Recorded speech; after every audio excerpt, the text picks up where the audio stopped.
दोस्तों हमारा दूसरा क्वेश्चन है, आंधी आने से एक पेड़ टूट जाता है और टूटा हुआ भाग इस तरह मुड़ जाता है कि पेड़ के शिखर जमीन को छूने लगता है और इसके साथ 30 डिग्री का कोण बनाता है। पेड़ के पाद बिंदु से जहां पेड़ का शिखर जमीन को छूता है 8 मीटर है।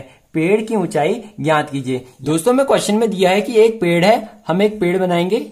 चलो माना हमने ये एक पेड़ बना दिया और जब आंधी आती है तो ये पेड़ टूट जाता है, यानी ये पेड़ यहां था, ये बीच में से टूटा और ये ऐसे मुड़ गया, यानी ये पेड़ का ये वाला हिस्सा जमीन को छूने लगा।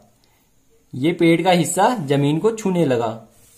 ये इस प्रकार पेड़ था और ये जमीन को छूने लगा और इसने जमीन के साथ 30 डिग्री का एंगल बनाया।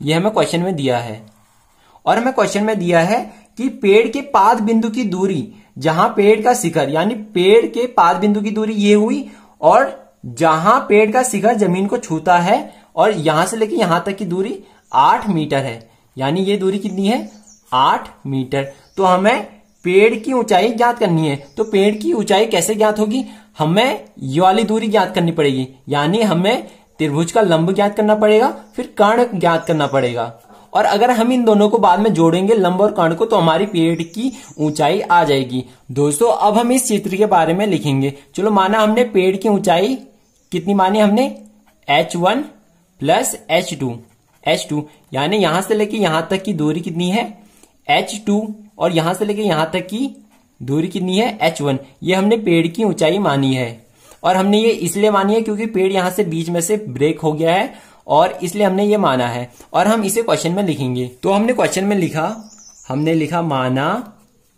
पेड़ की ऊंचाई, यानी पेड़ की ऊंचाई हमने क्या मानी h2 प्लस h1, यानी h1 प्लस h2 इतनी पेड़ की ऊंचाई है। और हमने दूसरे नंबर पे माना है जब पेड़ टूटता है, यानी पेड़ टूटा तो उसका h2 लंबाई का सिरा जमीन को छूता है, यानी इसका h2 लंबाई का सिरा, यानी h2 लंबाई का सिरा जमीन को छूता है, यानी ये वाली लंबाई का सिरा इसका जमीन को छू रहा है। और हमें दिया है कि पेड़ टूटने से बनाया गया कोण, यानी जब पेड़ टूटता है, पेड़ टूटने से बनाया गया कोण, जब पेड़ टूटा तो उसने 30 डिग्री का कोण बनाया, तो हम लिखेंगे 30 डिग्री। अब हम इसका डायरेक्ट इसे सॉल्व करेंगे। तो पहले हम इसका लंब निकालेंगे, फिर कर्ण निकालेंगे, फिर इन दोनों को ऐड कर देंगे। तो हम किस प्रकार निकालेंगे, जैसे हमने लंब की वैल्यू निकालनी है और हमें आधार की वैल्यू दी है, यानी हमने लंब की वैल्यू निकालनी है और आधार की वैल्यू हमें 8 मीटर दी है। तो हम ऐसा फॉर्मूला ढूंढेंगे जिसमें लंब भी हो और आधार भी हो। तो tan और cot का फॉर्मूला में लंब भी है और आधार भी है, हम tan का फॉर्मूला यूज करते हैं। चलो तो हम यहाँ पे लिखेंगे tan a है, तो हम लिखेंगे a की जगह पे एंगल आ जाएगा, यानी 30 डिग्री का एंगल बना रहा है। tan 30 बराबर लंब बटे आधार है, तो हम लिखेंगे tan 30 बराबर लंब बटे आधार। तो हम tan 30 की वैल्यू ट्रिग्नोमेट्रिक टेबल में से लिख लेंगे और tan 30 की वैल्यू होती है दोस्तों 1/√3। तो हम लिखेंगे 1/√3 इक्वल टू लंब हमारा h1 है, h1 अपॉन आधार है हमारा 8। तो हमारा h1 की वैल्यू जो आएगी 8 इस साइड चले जाएगा, तो हमारी h1 की वैल्यू आएगी 8/√3। ये हमारी h1 की वैल्यू आ गई है।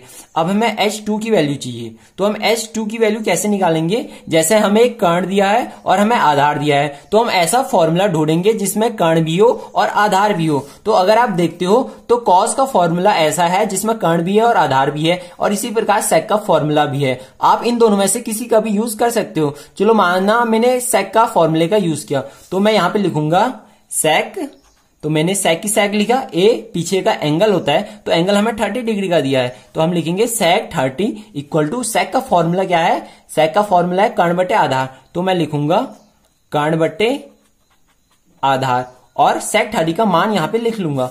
और अगर आप देखोगे तो sec 30 का मान होता है 2/√3, तो आप sec 30 की जगह पे लिखोगे 2/√3। ये आपने लिखा इक्वल टू कर्ण है हमारा h2 और आधार है हमारा 8।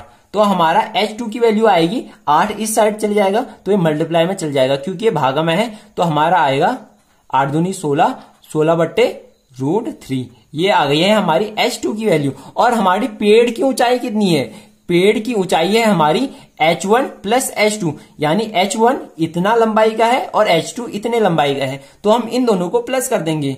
इसलिए हम लिखेंगे पेड़ की ऊंचाई क्या आ जाएगी, h1 प्लस h2, और h1 क्या है हमारे पास, h1 अगर आप देखोगे तो हमारे पास है 8/√3 और h2 है हमारे पास 16/√3। अब हम इसे डायरेक्ट सॉल्व कर देंगे, यानी भिन्नों के जोड़ों की तरह सॉल्व करेंगे, तो √3 की √3 आएगा और ऊपर आएगा 8 और 16 हमारा आता है 24। अब हम इसे अच्छे से सॉल्व करेंगे तो हम √3 का मल्टीप्लाई ऊपर भी कर देंगे और √3 का मल्टीप्लाई नीचे भी कर देंगे।